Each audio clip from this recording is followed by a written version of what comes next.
What's up, y'all? It's Friday. It's Henny. I'm back. Right back like I never left. Run it!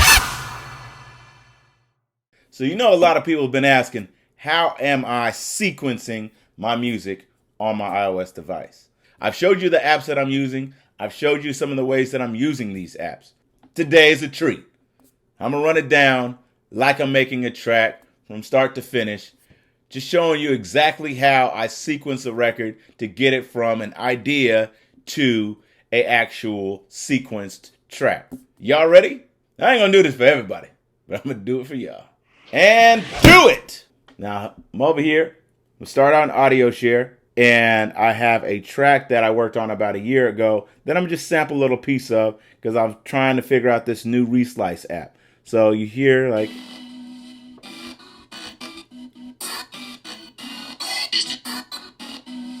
Right? That's a piece of it. This new app called Reslice by Versin. Crazy. I'm going to go to import. I'm going to import this into... I imported that wave into Reslice. Now you can see it's chopped up, but I don't want that many slices. So I'm going to go to slices, and let's say I want 8 slices. And what you can do is they have different choke groups that you can choke the sample with. If you don't know what choke the sample means, that means if you play one sample, then you play another sample after, it will completely cut off that other sample that you just played to play that next sample. I want them all on the same choke group. So I'm just going to put all these slices on the same choke group. So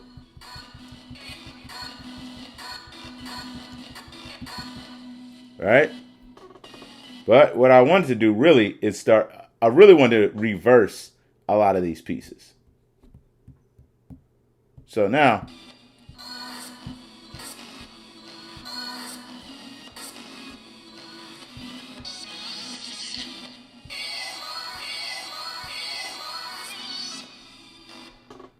I'm going to go into audio share. I'm going to audio share.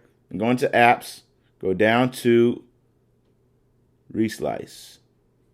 Boom. And then I'm going to channel that to Blocks Wave.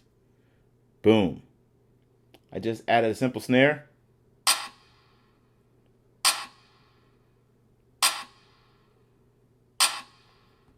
Get my tempo. Now, if I go in here and I say I want, so I go here, go to record, hit monitor, maybe a 4-bar loop instead of an 8-bar loop. Now I can go back into Reslice. So what I'm going to do, bring it back into here. I'm going to change the pitch up, maybe 3 for each part.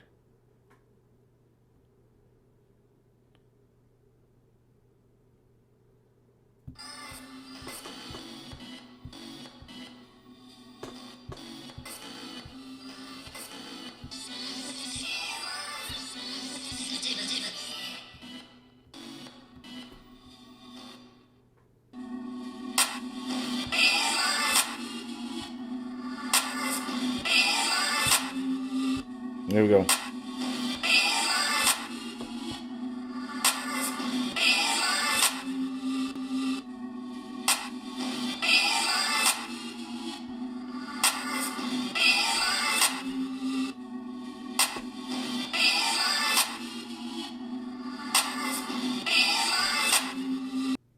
So I'm going to bring in Poison 202.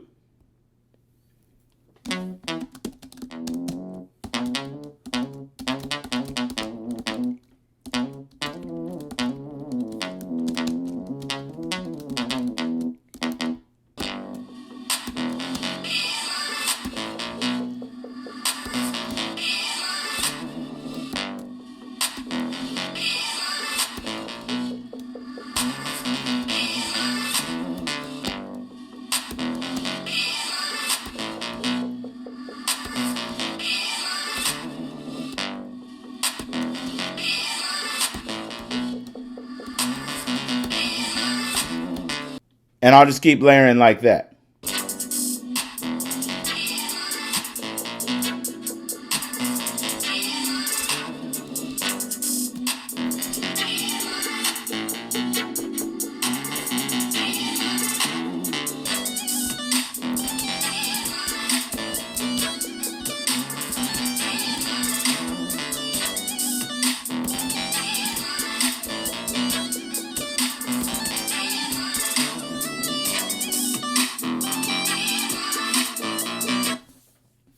So now I got 8 banks of sounds that I'm digging. I'm going to take that. I'm going to go and export the project files in WAV format. I export them. They ask me where I want to do with them. I'm going to go into Cubase. Hey! Boom, I hit Cubase, which I've already done. Create a new track in Cubase. New Cube joint. Got to keep the tempo the same. I'm at 135. I like to set my bars to straight bars. Pinch this in. I'm going to go to a 8-bar loop. Wait for my audio files to show up here. So I'll take this one to 1. I know that was the first blocks wave, second blocks wave, third blocks wave, all those banks. So I take that. Whoops. Take that, drag it. Take number 2, drag it. Take number 3, drag it. 4, 5, 6, 7, 8. Now I have all my pieces in here. Now I like to color them the same way that I have my stuff colored in blocks wave. So I know that green is drums, so I can go in here, change the color to green. I like my effects yellow. That's what it is in blocks wave. This is I think this is my sample.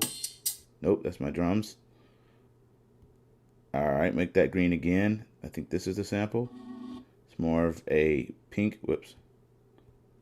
Make that pink. This is the bass. It'll be blue. This is chords. It should be that color. This is my hi-hats. That should be purple. And this is my lead sound. It should be that. So now I have my tracks color coordinated. And as you can see, they're not all copied out the same. So all I have to do is do this, copy paste, copy paste, copy paste, copy paste, copy paste, copy paste, copy paste, paste, paste, paste, paste, paste, paste, and I should have an 8-bar loop like I did in blocks wave.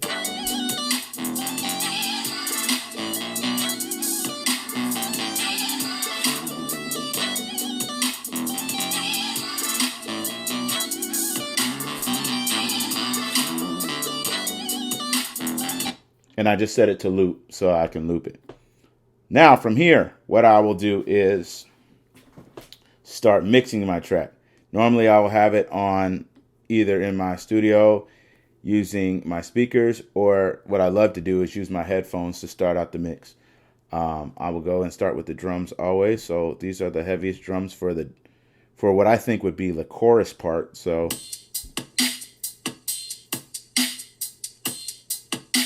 sometimes I separate the drums, sometimes I don't. If I already have a nice mixed drum that I already had mixed as a loop, I will save it as is and just kind of beef it up. So I'll take this loop right here, go to effects, go to my channel strip,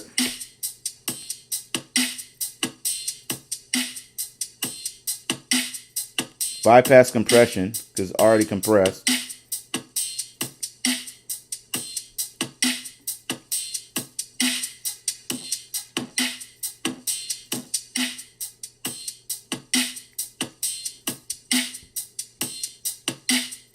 Give it a little low cut.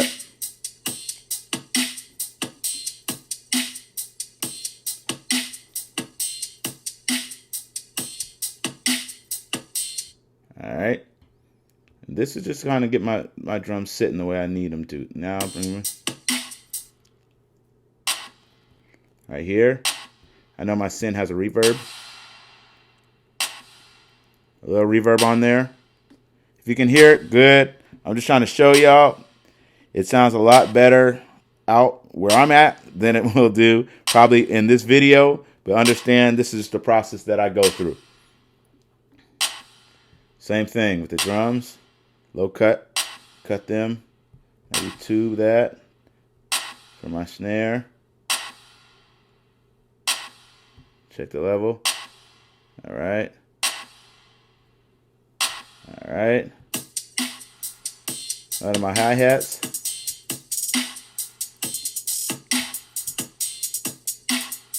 Cut a lot of that low end from the hi-hats.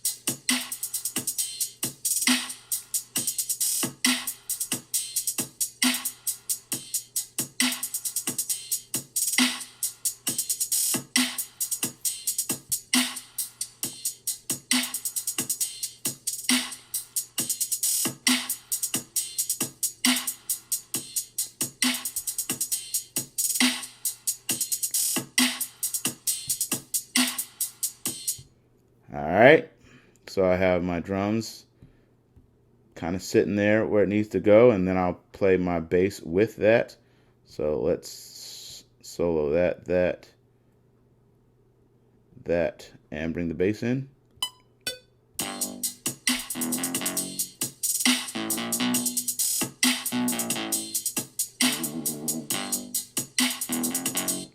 So I know this bass is a little thin, it's synthy, so I'll probably add an 808 underneath that. So what I will do is bring this up, take a little of the low end out of it.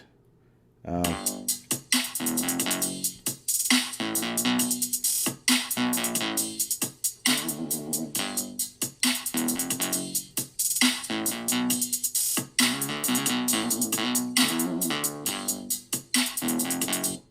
right, so now it's starting for me to start adding other layers to it. So I know I'm going to add an 808 to this. I'm just solo just the bass. And I have in my audio units, I have in Poison, another great app. I love Jim Audio, Poison 202. I've created my own bank, hence 808 kick. You might not be able to hear it, but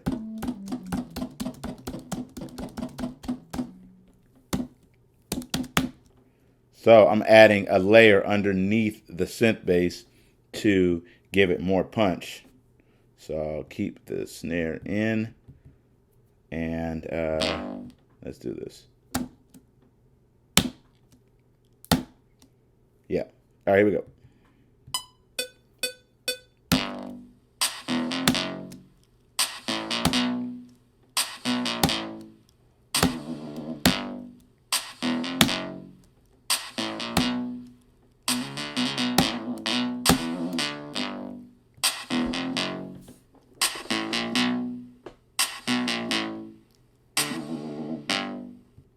And I know I'll probably have a bass or a breakdown after the chorus. In my head, I already know how I want to sequence it. I want to start out with an intro, then go into the verse, then go into either the B section, which probably won't be too different, and then go into a hook and then like a post hook. I love doing a post hook where it's kind of sexy, it's kind of vibey, similar to what I did on Chris Brown's Strip. So I will add maybe some chords. I know that Clevgren has dope Rhodes that I like to use a lot. So I'll go here, instruments, Clevgren, they're tines.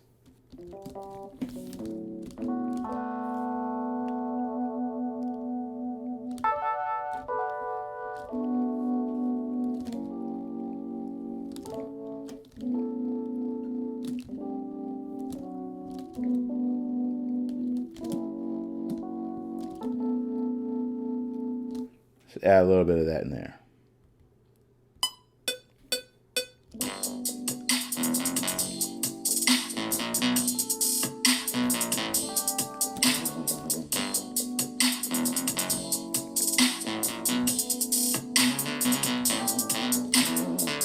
Something like that. And so now I have those here. So now let's work on the melody pieces, starting out with the sample.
So what I'm doing is I'm adding reverb to certain pieces. I'm adding overdrive to certain pieces. I'm adding delays to certain pieces.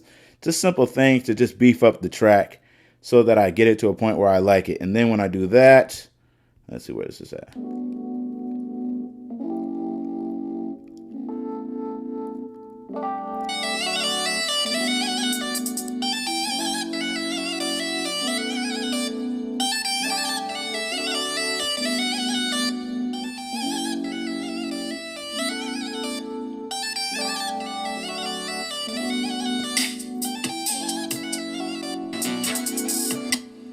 Once I do that, I will kind of go into the mixer, figure out the levels.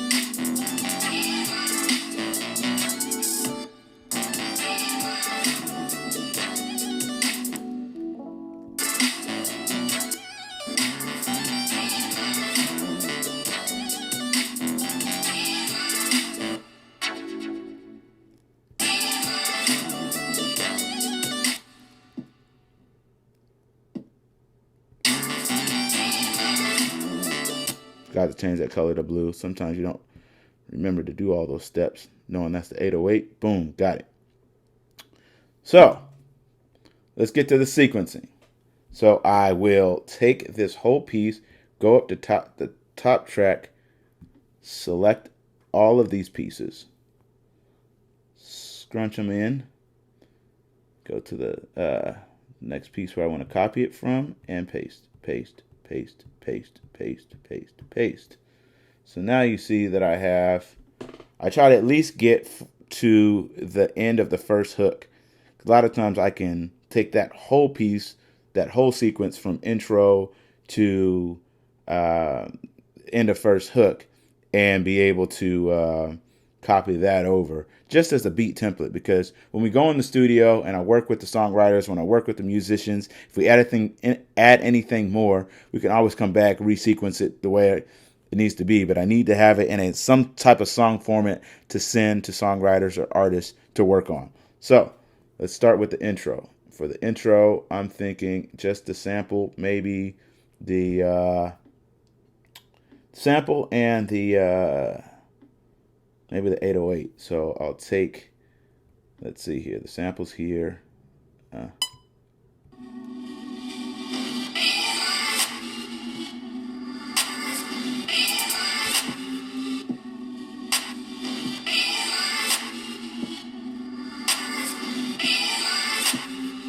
Something like that. So I'll take all these other pieces out. Sometimes you can just select it all. Erase. Oops.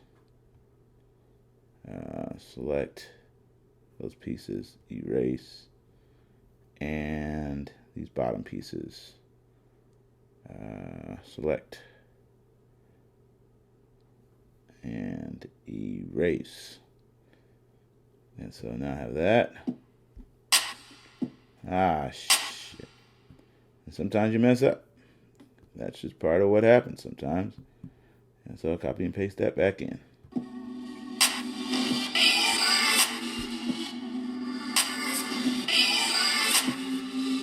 Okay, something's off about that.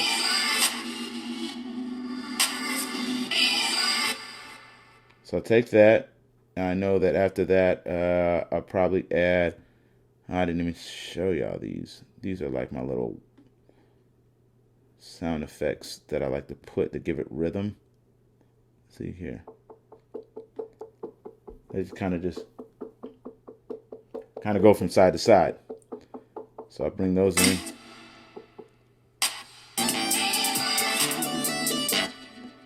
All right, hold up. Okay, so I'm looking at this and I know that the bass, the synth bass will come in afterwards.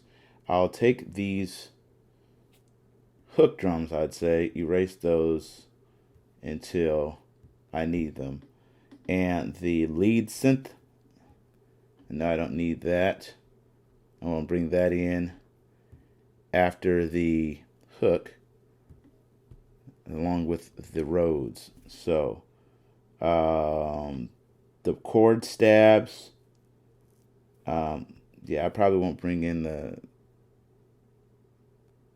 the hi-hats either. Let's look. Take the hi-hats out. Now, when you know that you color coordinated your sounds, it's easier for you to just see it and know what to do. So I got that layer like that. I'm looking at it. Okay, so this is my intro. This will be the start of my verse. Chord stabs can come in at the second half of the verse. Wait. Yes. And then the hook will come in. Let's have the hook come in with just the drums.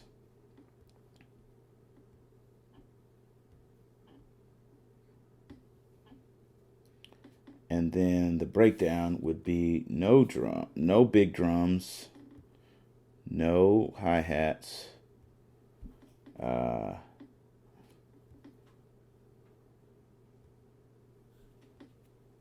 and maybe no sample.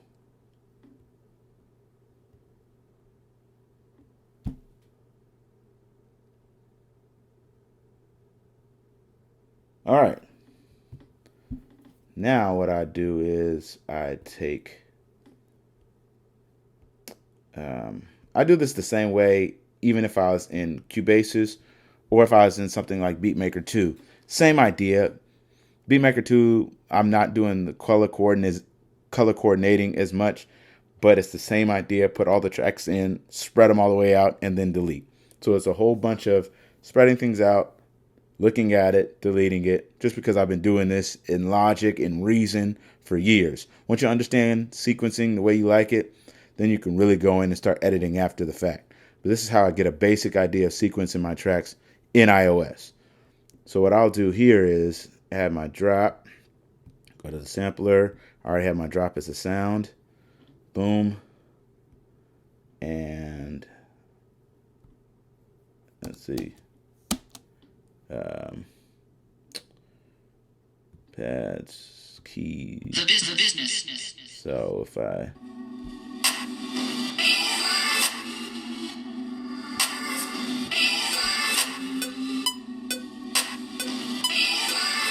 The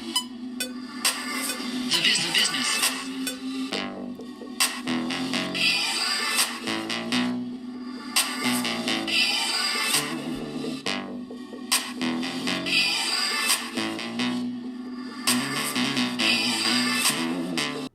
That's my first sequence.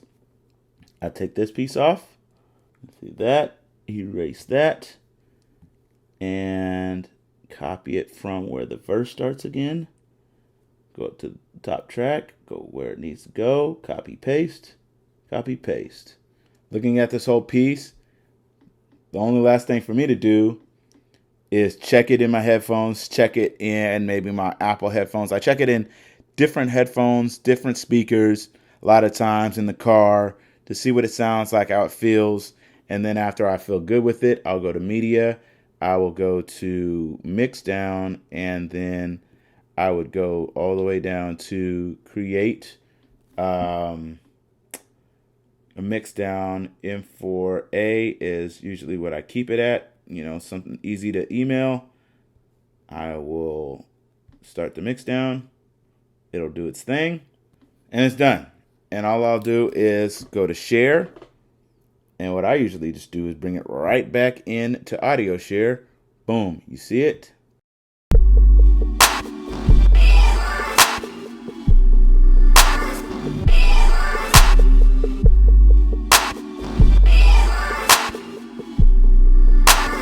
The business.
That's how I sequence in iOS. Man, I hope that was a treat for some of y'all. Just trying to show you a little bit of what I'm doing on an iOS device, kind of somewhat from start to finish. Sometimes it takes a little bit longer, it's a little bit more intricate. Sometimes it's quicker and it's not as many pieces. But I wanted to give you insight because that's what I'm here for, to put it out there. Full transparency. I ain't tripping because I know I'm going to keep going harder. And next time you see me, there's going to be 5 other things that I got brewing in my head. All this talk about sequencing has me thinking about the sequences in my life and the timeline in which my life is progressing. And I think a lot of people don't realize that we do things in God's timing, His timeline. It's never too early to start. It's never too late to get it done. When it's your time, and it's your time. A lot of us are so focused on competing with those around us, those that are on our social medias, those that we see on a daily basis that are showing us things, and we wish that we were in sync in their timeline. It's not your time yet. It might not be your time to shine. Be patient. Trust God. Straight up. And I like a quote that I read the other day that a lot of people might have already heard. It's by Dr. Wayne Dyer, and it says, "Don't die with your music still in you." Every one of us has things that make us dance, things that make us sing, things that make us jump around for joy. Question is, will you let the music that's inside of your soul out to the world for them to see how precious that is? And I'm out!